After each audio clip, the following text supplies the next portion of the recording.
வணக்கம். இன்னைக்கு உடல் சார்ந்த பிரச்சனை நிறையவே இருக்கு.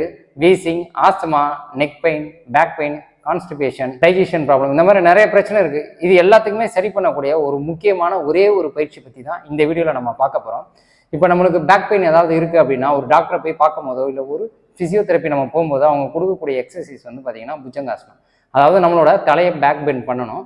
ஸோ பேக் பெண்டில் அந்த பொசிஷனில் ஹோல்ட் பண்ணணும் அப்படின்ட்டு.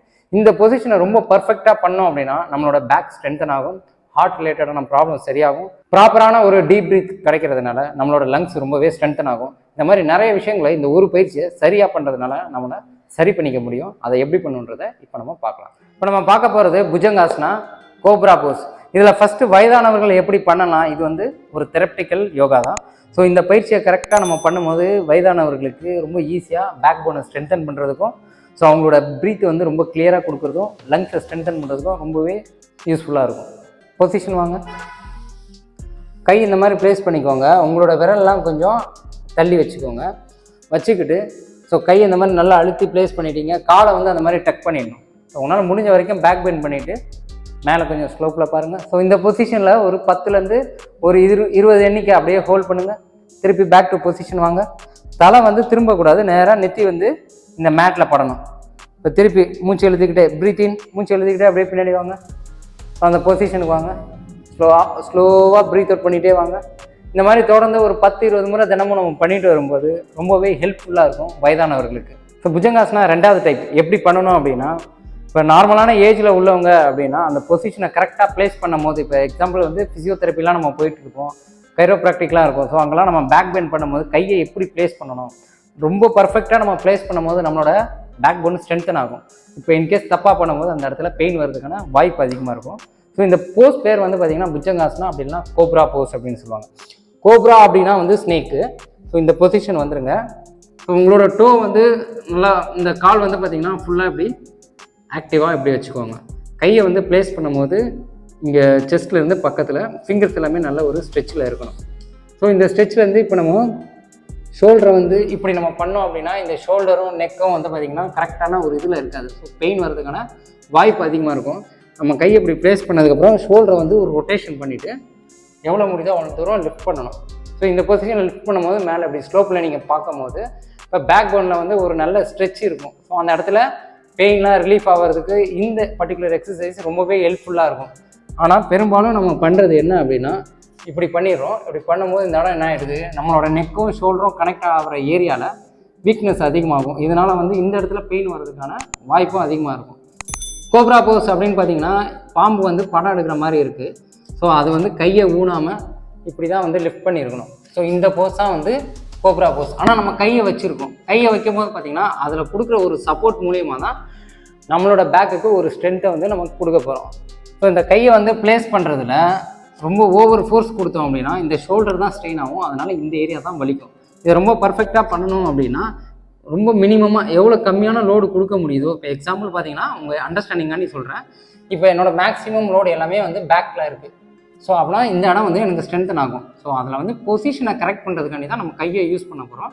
கையை இப்படி ப்ளேஸ் பண்ணும்போது ஷோல்டர் அப்படி ரொட்டேஷன் பண்ணிவிட்டு நெக்கை இந்த மாதிரி ஆங்கிளில் வச்சுட்டு காலை கரெக்டாக ப்ளேஸ் பண்ணிங்க அப்படின்னா உங்களோட மொத்த வெயிட்டுமே பேக்கில் ஃபோக்கஸ் பண்ணிங்கன்னா அந்த ஏரியா வந்து ஸ்ட்ரென்தன் ஆகும். இதில் ஒரு 20-30 கவுண்ட்ஸ் அப்படியே ஹோல்ட் பண்ணிவிட்டு திருப்பி பேக் டு பொசிஷன் வரணும். ஸோ இந்த பொசிஷனில் இருக்கும் போது நம்மளோட தலையிலேருந்து இந்த நேவல் பாயிண்ட்டு, இந்த பேக் ஸ்பைன் எல்லாமே வந்து ஒரே ஸ்ட்ரெயிட்டாக தான் இருக்கணும். நீங்கள் ரெஸ்டிங் பொசிஷன் வரீங்க அப்படின்னா இதுதான் வந்து உங்களுக்கு ரெஸ்டிங் பொசிஷன். தலையை வந்து இந்த மாதிரி ஆங்கிள்லையோ இப்படியோ நம்ம வச்சோம் அப்படின்னா ஸோ சர்விக்கல் ஏரியாவில் பெயின் வர்றதுக்கான வாய்ப்பு அதிகமாக இருக்கும். பெரும்பாலும் இந்த புஜங்காசனான்றது தெரப்டிக்கல் யோகா தான். நம்மளோட பேக் பெயினை சரி பண்ணுறதுக்கும் நம்மளோட லங்ஸை வந்து ஓப்பன் பண்ணுறதுக்கும் இது ரொம்பவே ஹெல்ப்ஃபுல்லாக இருக்கும். திருப்பி இன்னொரு முறை பண்ணுறேன். ப்ரீத் இன் ப்ரீத் அவுட்டோட கை அப்படி நல்லா ஃபிங்கர்ஸ் நல்லா வந்து அகலமாக வச்சுக்கோங்க. ஷோல்டர் ரொட்டேஷன், அப்படியே ப்ரீத் இன், இந்த பொசிஷன் அப்படியே ஹோல்ட் பண்ணுங்கள். Breath out, normal breath in breathe அவுட்டில் ஒரு 5 டைம்ஸ் ஹோல்ட் பண்ணுறேன். ப்ரீத் இன் ப்ரீத் அவுட் ஒரு 5 டைம்ஸ் ஹோல்ட் பண்ணிவிட்டு திருப்பி ப்ரீத் இன், அப்படியே ப்ரீத் அவுட்டில் பேக் டு பொசிஷன் வாங்க. ஸோ வந்தாச்சு. இப்போ இன்கேஸ் வந்து எனக்கு பேக் பெயின் இல்லை, எனக்கு வந்து லங்ஸில் வந்து ப்ராப்ளம் இருக்குது, சளி அதிகமாக இருக்குது, இல்லை வீசிங் இருக்குது, ஆஸ்துமா இருக்குது அப்படின்றவங்க ஸோ ஸோ இந்த இடத்துல கையில் வந்து நீங்கள் லோடு அதிகமாக கொடுத்தாலும் ஓகே, உங்களோட கான்சன்ட்ரேஷன் ஃபுல்லாக செஸ்ட் ஏரியாவில் இருக்கும். நல்ல ஒரு ஓப்பன் பண்ணுற வரைக்கும் நல்லா செஸ்ட் வந்து நல்லா ஓப்பனாக இருக்கணும். ஸோ லோடு வந்து அதிகமாக நீங்கள் கையில் கொடுத்தாலும் பரவாயில்ல, ஏன்னா உங்களுக்கு பேக்கில் எந்த ப்ராப்ளமும் இல்லை, செஸ்ட் வந்து எனக்கு நல்லா ஓப்பன் ஆகணும், நல்லா கிளியர் ப்ரீத் வந்து பண்ணணும் அப்படின்னா இந்த பொசிஷனில் வந்துக்கோங்க. ஸோ லோடை பற்றி கவலைப்பட தேவையில்லை. இந்த பொசிஷனை ஹோல்ட் பண்ணிவிட்டு normal breath in breathe out, திருப்பி பேக் டு பொசிஷன். இந்த மாதிரி வந்து இந்த புஜங்காசனம் வச்சே நம்ம எல்லா வியாதியும் நம்மளால் சரி பண்ணிக்க முடியும். ஸோ இந்த புஜங்காசனாவை நம்ம கரெக்டாக பண்ணும்போது நம்மளோட cervical area, thoracic area, lower hip area, so plus வந்து டைஜஸ்டிவ் ஃபயர், இப்போ இந்த இடத்துல வந்து செரிமானம் ஒழுங்காக நடக்கலை, கான்ஸ்டிபேஷன் பிரச்சனை இருக்குது அப்படின்னும் போது நம்ம இந்த பொசிஷனில் கரெக்டாக பண்ணும்போது இந்த ஸ்டொமக் ஏரியா ஃபுல்லாமே ஒரு நல்ல ஸ்ட்ரெச் இருக்கும். இதனால் டைஜஷன் அதிகமாக இருக்கும். இந்த இடுப்பு பகுதியில் அதிகமான ஃபேட் இருந்ததுன்னா இதை பர்ஃபெக்டாக பண்ணும்போது அது சரியாக இருக்கும். இந்த எக்ஸசைஸ் ரொம்பவே சப்போர்ட் பண்ணோம். ஃபைனலாக வந்து இல்லை எனக்கு பேக் மட்டும் ரொம்ப ஸ்ட்ரென்தன் பண்ணோம் அப்படின்னா அதுக்கு ஒரு சிம்பிளாக ஒரு எக்ஸசைஸ் இருக்குது. ஸோ இதே பொசிஷனில் உங்களோட கையில் இந்த பொசிஷனில் பண்ணும்போது ஒரு குறிப்பிட்ட லோடு வந்து பேக்குக்கு போகுது. நம்ம என்ன பண்ணுறோன்னா கையை இப்படி வச்சுக்கிறோம். ஸோ இதுதான் கோப்ரா போஸ். கோப்ரா அப்படின்றது அந்த ஸ்னேக்கு கை இல்லாமல் இப்படி தான் நிற்கிது இல்லையா, இந்த பொசிஷனில் தான் நம்மளோட ஸ்ட்ரென்த்து பேக் ஸ்ட்ரெச் எவ்வளோ ஆகுதுன்றது தெரியும். ஸோ இந்த பொசிஷனில் நீங்கள் ஹோல்ட் பண்ணும்போது ஃபுல் நம்மளோட லோடு எல்லாமே இந்த பேக்குக்கு போகும்போது ஸ்ட்ரென்த் அதிகமாகும். ஸோ லோவர் பேக் பெயினுக்கு ரொம்ப பர்ஃபெக்டான எக்ஸசைஸ்னால் இந்த பர்டிகுலர் எக்ஸசைஸை நீங்கள் தொடர்ந்து பண்ணாலே நல்ல ஒரு இம்ப்ரூவ்மெண்ட் இருக்கும். ஸோ இதில் ஹோல்ட் பண்ணுங்கள். 1 2 3 4 5 அந்த மாதிரி ஒரு 10 கவுண்ட்டு ரிப்பீட்டடாக ஒரு 4 செட்ஸ் தினமும் மார்னிங் நீங்கள் பண்ணலாம். இப்போ இந்த மாதிரி பொசிஷனுக்கு வாங்க. இதை வயதானவர்னாலையும் பண்ண முடியும் அப்படின்னா பண்ணலாம். ஸோ இந்த பொசிஷனுக்கு வந்துட்டு கையை ப்ளேஸ் பண்ணிட்டாங்க, இந்த விரலாம் கொஞ்சம் அகலமாக வைங்க. ஸோ ஷோல்டரை வந்து ரொட்டேட் பண்ணுங்கள். காலை ஆக்டிவ் பண்ணியாச்சு. இப்போ அவங்களால முடிஞ்ச வரைக்கும் லிஃப்ட் பண்ணுறாங்க. ஸோ இந்த பொசிஷன் அப்படியே ஒரு 10 கவுண்ட் ஹோல்ட் பண்ணிவிட்டு அப்படியே பேக் டு பொசிஷன் வாங்க. ஸோ இது அப்படியே ப்ரீத் இன் ப்ரீத் அவுட்லேயும் ரிப்பீட்டடாக நம்ம பண்ணலாம். நம்ம பேக் போன் வந்து லோவர் ஹிப்பில் ஒரு கம்ப்ரெஷன் ஆகிருக்கு அப்படின்னா செல்ஃபாக ட்ராக்ஷன் பண்ணோம்னா இந்த புஜங்காசனாலேயே இன்ஸ்டண்ட்டாக ஒரு ரிலீஃப் பண்ண முடியும். ஸோ அதை தான் பார்க்க போகிறோம். ஏதாச்சும் ஒரு டவல் அந்த மாதிரி இருந்தால் எடுத்துக்கோங்க.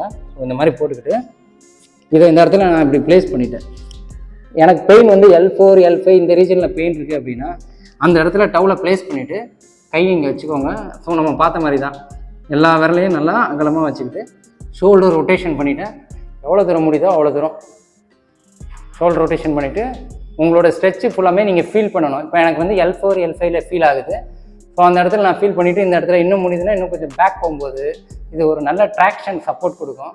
ஸோ இன்ஸ்டண்ட்டாகவே ரிலீஃப் ஆகிறதுக்கு இந்த எக்ஸசைஸும் ரொம்ப ஹெல்ப்ஃபுல்லாக இருக்கும். திருப்பி பேக் டு பொசிஷன். இந்த வீடியோவில் அனைத்து வயதினருக்கும் எல்லா பிரச்சனைக்கான தீர்வையும் ரொம்ப எளிமையாக எல்லாரும் பண்ணுறதுக்கு ஏற்ற மாதிரி நம்ம எக்ஸ்பிளைன் பண்ணியிருக்கோம். ஸோ இது உங்களுக்கு ரொம்ப பயனுள்ள வகையில் இருக்கும்னு நம்புகிறோம். இது போல் தொடர்ந்து வீடியோக்களை போட எங்களுக்கு சப்போர்ட் பண்ணுங்கள். நன்றி, வணக்கம்.